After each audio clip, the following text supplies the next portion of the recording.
Nested amidst the greenery of outskirts of Dehradun, India, lies a heaven of serenity and sustainability.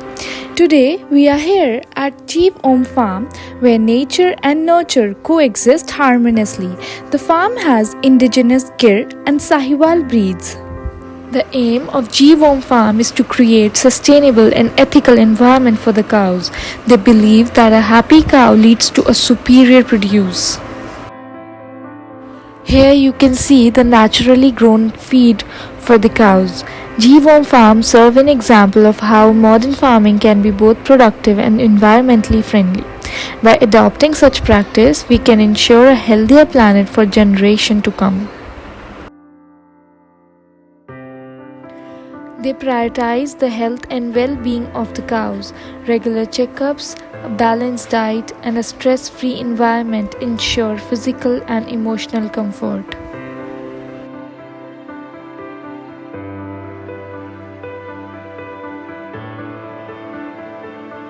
The milk produced here is processed using advanced techniques to maintain its nutritional value and purity. नमस्कार, जीव ओम natural में आपका स्वागत है। तो आज हम आए हैं Jeev Om farm, natural cow dairy farm. तो आप थोड़ा बताइए अपने फार्म के बारे में। फार्म के बारे में, ये फार्म हमने दिसंबर 2021 में इस्टेब्लिश किया था, है ना, इस सोच के साथ कि क्या कहते हैं ब्रीडिंग करेंगे। और ब्रीडिंग के लिए हमने गाय चुनी थी अपनी देसी इंडिजीनियस का। उसमें एक हमने पहले गिर और साहिवाल पे हमने डिसाइड किया था कि हम लोग काम करेंगे। तो सबसे पहले हम 3 गिर लाए थे, है ना। तो उसमें से 2 उस समय पे मिल्किंग थी, एक उस समय पे मिल्किंग नहीं थी। तो ये गाय हम लाए थे। इसके बाद मई में हम लोग 5 गाय साहिवाल लाए थे। तो तब से क्या कहते हैं हमारा ये सफ़र शुरू हुआ। तब हमने शुरू किया। हमने टोटल 10 गाय खरीदी थी। आज की डेट में गाय तो हमारे पास 10 ही हैं, लेकिन छोटे मोटे बच्चे सब मिला के हमारे पास टोटल जो है 27 एनिमल्स हैं। तो हमारे पास 13 हीफर्स हैं जो हम तैयार कर रहे हैं। उसमें से कुछ साहिवाल हैं, कुछ गिर हैं। ये हम अपने फार्म पे तैयार कर रहे हैं। तो आप थोड़ा मुझे A1 A2 मिल्क का कंसेप्ट क्लियर करिए। हाँ एला, ये जो A1 A2 है ना, ये बेसिकली एक ट्रैप ही है ना। क्योंकि थोड़ा सा मैं बताता हूँ कि लोग आजकल बहुत बार हमारे पास भी क्वेश्चन आते हैं, लोग A2 मिल्क की डिमांड करते हैं, है ना। तो इसमें क्या है एक्चुअली, जो जितने भी मैमल्स वर्ल्ड में है ना, उन सब का दूध क्या कहते हैं A2 ही होता है ना। लेकिन ओनली क्या कहते हैं एक आयरशायर और जर्सी और जो होलिस्टीन फ्रीजन 3 काऊ हैं, इनका दूध ही में ही A1 प्रोटीन मिलता है ना। क्योंकि ये वाली जो ब्रीड है ये बाहर से आई है और इसको इन्होंने डेवलप किया था बेसिकली क्या कहते हैं मीट पर्पस के लिए। तो इसकी ग्रोथ भी तेज़ होनी चाहिए, उसका साइज़ भी बड़ा होना चाहिए। तो दैट इज़ द रीज़न, अगर वो पशु बड़ा है तो उसमें दूध भी ज़्यादा था। तो उसके कारण क्या कहते हैं उसका ही दूध A1 है, बाकी सबका A2 है। तो A2 का दूध जो है वो तो क्या कहते हैं बकरी का दूध भी A2 है, भैंस का दूध भी A2 है, शेरनी का दूध भी A2 है, टाइग्रेस का भी A2 है। तो सारे A2 दूध हम नहीं पी सकते, है ना। तो क्योंकि हमारे यहाँ ये जो, और गाय में भी अंतर है।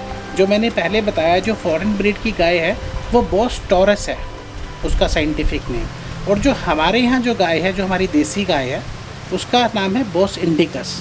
तो जब भी दूध की बात होती है ना, तो आपको सिर्फ ये देखना है दूध में कि उस गाय का दूध आप पी सकते हैं जिसके पीठ पे हम्प है और जिसकी क्या कहते हैं गले पे लंबी झालर लटक रही है ना। तो वो इंडिजीनियस ब्रीड की काऊ है।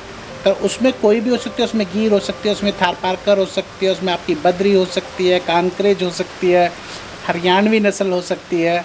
तो और there are so many breeds. तो वो जहाँ की भी देसी ब्रीड है, लेकिन वो होनी हिंदुस्तानी चाहिए। अभी आपके पास कौन कौन सी ब्रीड्स हैं? हमारे पास इस समय, मैंने जैसे बताया था कि पहले हम गिर लाए थे, हमारे पास इस समय पे गिर है और हमारे पास साहिवाल है। तो हम इन्हीं दोनों पे काम कर रहे हैं।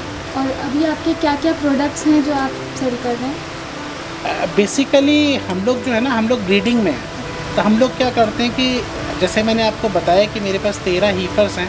तो जैसे हम बच्चा जो होता है तो हम 2 थन तो बच्चे को पिला देते हैं, और उसके बाद जो दूध बच जाता है ना, उस दूध को ही हम क्या कहते हैं, जिनको ज़रूरत होती है उनको वो दूध सप्लाई करते हैं। तो हम क्या करते हैं, हम जो डील करते हैं इस समय, अगर काऊ की बात करते हैं तो हम देसी घी देते हैं और हम दूध सप्लाई करते हैं, है ना।